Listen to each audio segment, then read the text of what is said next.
handle more business.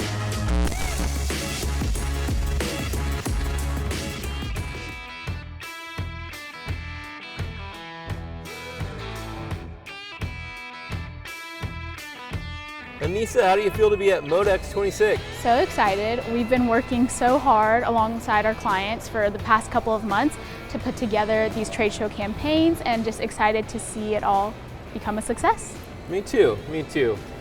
Trade show PR campaigns have some really important parts. PR can go much beyond them, of course. There's so many parts of PR. There's press conferences, influencer relations, all of these different components and parts that could be a PR strategy. But today, for this Handle More Business, we're going to talk about the basics of a media relations campaign at a trade show. So the key part of that has got to be news, right? Yeah, that's going to be your first step, is you're going to determine your news item for the show. It's a great opportunity, since you'll be face-to-face with thousands of industry members, to put out your show news, talk about new products or any company updates. So you first want to figure out what that's going to be, and that's going to serve as the foundation for the campaign. Once we determine our client news, whether it's announcing a new product, announcing a new partner, division, or even an executive appointment, we write that news release for them, run it through all of the approvals with the client, and get that approved. Then we hold that until the trade show, and it's launched the first day of the show as the show news.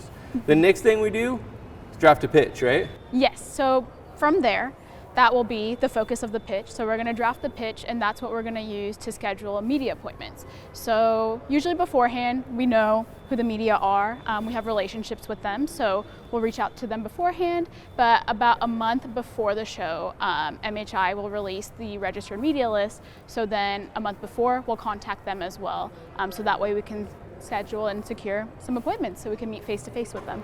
We try to line up back-to-back appointments for our company spokesperson the first and second day of the show, so that news is published early on in the trade show. Yes. If the appointment's too late in the show, the news will come out too late as well. And we want it to come out when people are looking for that news on day one. So about a month before the trade show, MHI will release the registered media list. So after we do our initial round of pitches, we'll go ahead and use that list to finalize and schedule appointments. And we know the warehousing media, we know the supply chain media, we know the business media covering this, but we want to make sure that anybody new we grab off that list.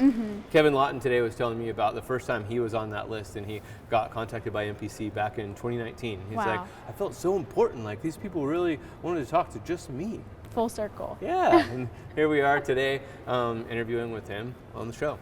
So then after we get those pitches out, we line up the schedule.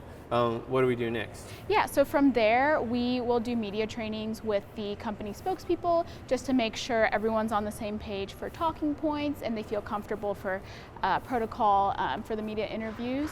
And then from there, we'll also put together briefing books for each of the contacts, so that they have an overview of who they're meeting with, what they're talking about, so they feel as comfortable and confident and share their message loud and proud with media. And that spokesperson has told us many times that they really enjoy that briefing book, because it gives them such a background on each media contact and outlet they're going to meet with. Yeah. And then they have a PR person that's an account executive like Anissa there with them in the booth, introducing them to the journalist, starting the interview, and then taking notes during the interview to see if there's any additional photos or information requested that we could follow up with. Yeah. Then the PR person that's that account lead follows up with the media shortly after the interview.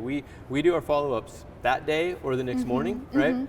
While it's fresh and top of mind. Exactly. And then from there, after the follow-ups, then we're looking for press coverage, right? For the first 24 hours that the news goes out, we'll put together a media coverage report just to share the initial coverage hits with our clients. And then from there, at the end of the campaign, we'll put together a comprehensive media report with all the coverage hits and resulting opportunities, which will include future stories or potential case studies, awards that they should enter, things like that. And there's a lot of value reaching media and decision makers through the media, actually, that aren't even at the show, right? So we have 50,000 anticipated attendees of MODEX, but the world of material handling is even bigger than that. So we see the value, and our clients have seen the value of international attention from media coverage resulting at the show. For sure, because once the news releases get distributed and they get coverage, it's going to go out onto the industry publications, and that reaches even more eyes beyond the show. And those eyes and reaching those decision makers is part of the power of PR.